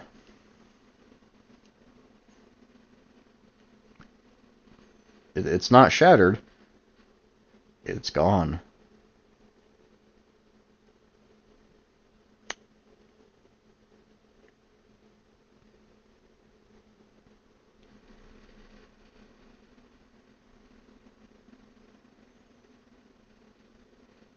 What is this? The man finally speaks. He's completely at a loss. The barkeep, he leans forward. He sighs. He kind of reaches with his arm to his back. He feels something. He pulls it out, and it is, sure enough, about maybe 5-6 inches of rapier tip that cleanly broken off, or broken off is a very generous term because it doesn't look like it has any marks that show that it was broken to begin with.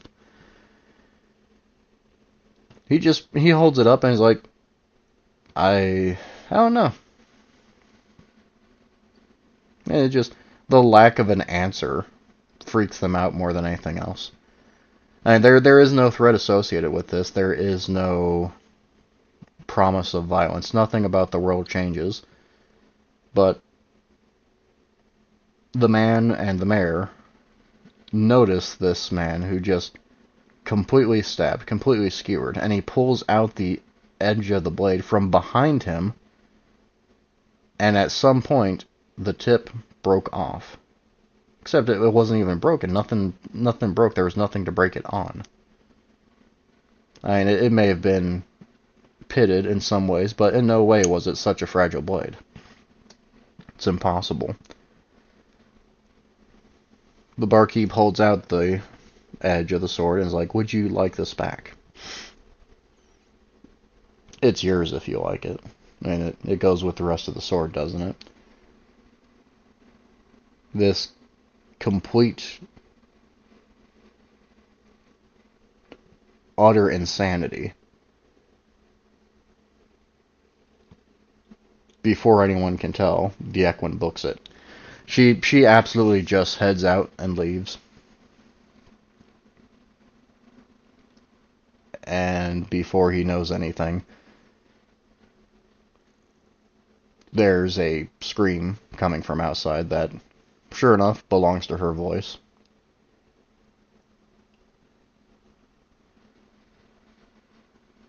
He tries to speak, but he can't. The only thing that happens when he tries to speak up is just blood erupts from his mouth, just out of the back of his throat, out of nowhere, where he can taste it, and it's the only thing he can smell. The barkeep the entire time just shrugs and goes, "What? Is this not what you wanted?" The man doesn't know what that means. A little bit winded, more than winded, in fact, it feels like he has something stuck in his chest. He looks down and he sees that the entirety of his rapier has been put through him, and the tip is still being held. He doesn't understand, and None of this makes sense at all. The tavern keeper just shrugs and goes, "Well, it's, what's the saying? Live by the sword, die by the sword." But now you're too fanciful for that. So, let's just say that you had a good run. Okay. And with that, the man falls over. It's the barkeep. He doesn't move. He doesn't really laugh in his face. Nothing happens. Not like he doesn't grow horns. Everything doesn't grow dark. It's just the fog. The entirety of the fog overtakes him. It's something where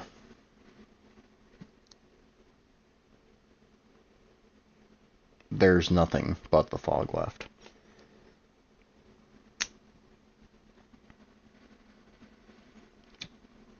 With the man cold, with the man long dead, the rapier is pulled from his body. The owner of the rapier scratches his neck and goes, "Well, and he didn't really last that long." The mare that man is with shrugs and says, "Well, he had a decent companion, at least. I mean, she didn't have anything good on her." This complete jarring change. It's in the middle of a forest. The man shrugs. "Well, you think we should take anything from them? I mean, they don't look like they have much." And the mare, a different type of mare, just stares down at the fallen unicorn. As scrawny as it was easy to just buck her head and... Oops. Suddenly she fell over, and after enough blood poured from her nose, that was the end of it. I don't know. That doesn't look like they have much. Would it really be worth it? Maybe. The man goes through the now dead man's belongings, finds a set of silverware. "Hey, we found something." The mayor nods. "All right, well, it's better than nothing."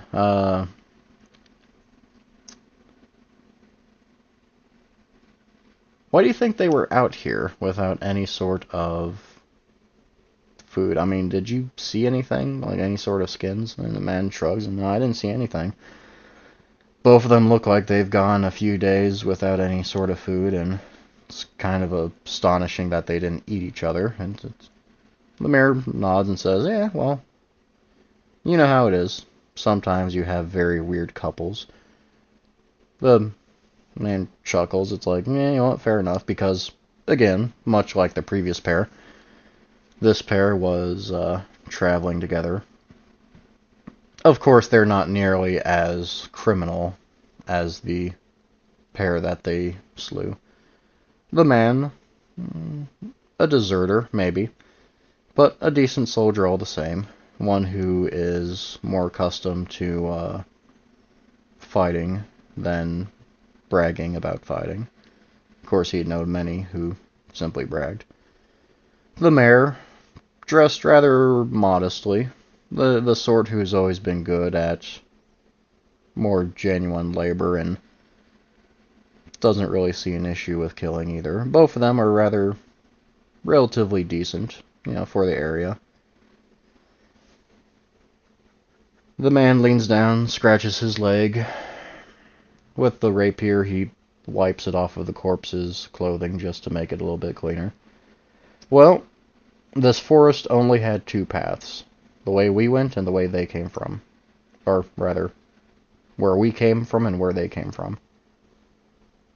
The mayor shrugs. "Well, our resources are getting low." The man nods. "Yeah, it's true. We have maybe 2 days worth of stuff if we share it and supplement it with whatever grasses we can find out here." And the mayor nods and she chuckles. "Well, if need be, I'll stick with the grass, you can stick with the food." Another chuckle between the two. They seem to be a bit more amicable than this initial pair.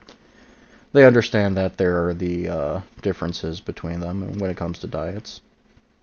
And, of course, the equine doesn't really shy away from grazing because it's what equine do. And the man shakes his head. No, wherever they came from, if they were stupid enough to enter this forest without any resources, it's probably not a place we want to be. Equine nods. Alright, well, we're not going to have any stuff by the time we leave this forest. The man nods. Yeah, I know. But we've been through worse, right? The equine agrees, and just like that, they're on their way. There's nothing to do about the pair of corpses on the ground. There's nothing worth taking off of them, and as far as they know, they've simply escaped and ran off. As far as anyone in the wider world knows, they've simply escaped and run off after enough interesting situations. And the forest is that much more populated. There's that much more sheep. Which is fine, being a sheep isn't that bad. It's nothing but grazing, and every now and again, even a sheep gets slaughtered.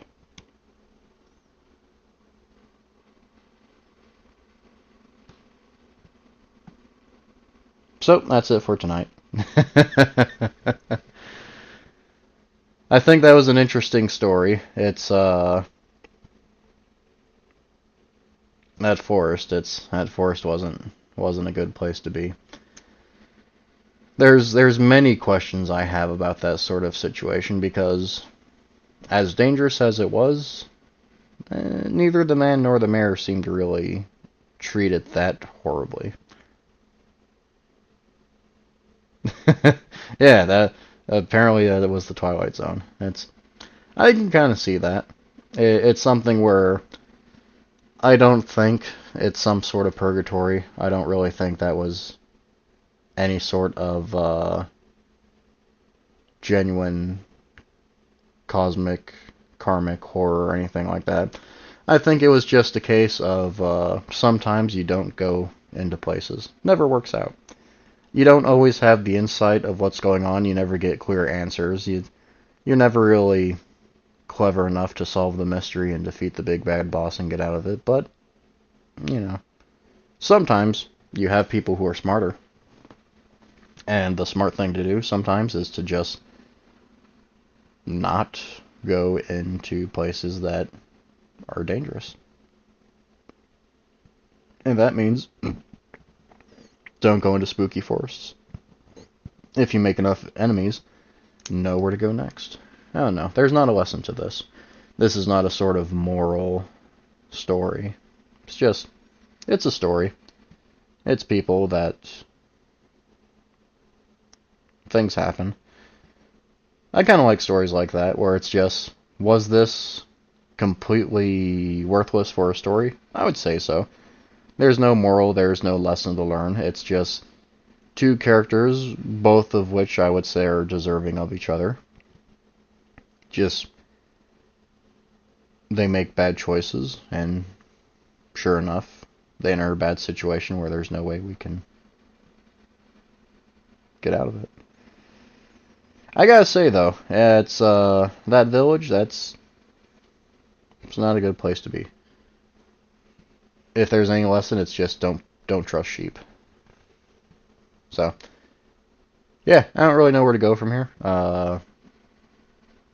I would like to think that this was entertaining. If there's any questions or stuff, I mean, I'm all for answering them. When it comes to stories like this, it's kind of similar to how I write stuff, where it's just it comes out and it's there. Granted, when you're typing, you keep with a certain type of flow. And yeah, sheep in the big city. We need to steal wool. That was a fun show. When it comes to this type of storytelling, I like it. It's something where it is not quite so deliberate, because compared to writing, it comes out, and it comes out the way it does. If there's any long pauses, it lets a lot of things sink in. Not just the situation, but everyone involved in the situation, what they're going to do about it. Because not everyone is so quick on the draw, and everyone says, oh no, this place is on fire. It's like, sometimes some people just stand there and go, what? You know, they're flabbergasted. They don't immediately jump to action like an action star. And when it comes to environments like that, it's just, I kind of like when there are situations like that where not everyone just immediately jumps to. Everyone just goes into action. A lot of it, I would think, realistically, would be a lot of sitting and waiting, where it's like, say your fear in Silent Hill, for example, which I didn't think about until now, but that might actually fit, right? You wouldn't immediately just say, alright, gang, let's split up, and then goof around. You would kind of be very deliberate and say, alright, well, where do we go from here? What risks should we take? Things like that. And with those two, a lot of the waiting that they did, like an entire day and a half's worth of waiting, not that they would notice the skipping or notice the time lapse. Stuff like that, it's just better to be careful, right? And when in doubt, if you are gone for maybe a half hour and then come back, I don't know, that doesn't seem nearly as safe, nearly as legit. So, yeah, if there's not any questions, I'll go ahead and end it here. I hope it was a fun story. I'm just as everything else that I've ever done, I'm not going to say it was a good story. But if it was entertaining, then, you know, that's enough. So yeah, and enjoy the rest of MLP Con. We have, what do we got? How many panels do we even have left? We got like 2 more after this, and then a few tomorrow. I don't know if this is something that people like. I'm more than happy to do it again. It's an interesting challenge and exercise to come up with stuff on the fly like that, where a lot of things that I was thinking about never even came up in the story. Or it's stuff that ended up being good for background information. So, yeah, I don't know. That's it. Have fun. Don't go into spooky woods and places you don't know without a backup plan. And if you're traveling with a mare, make sure she doesn't end up on a spit roast.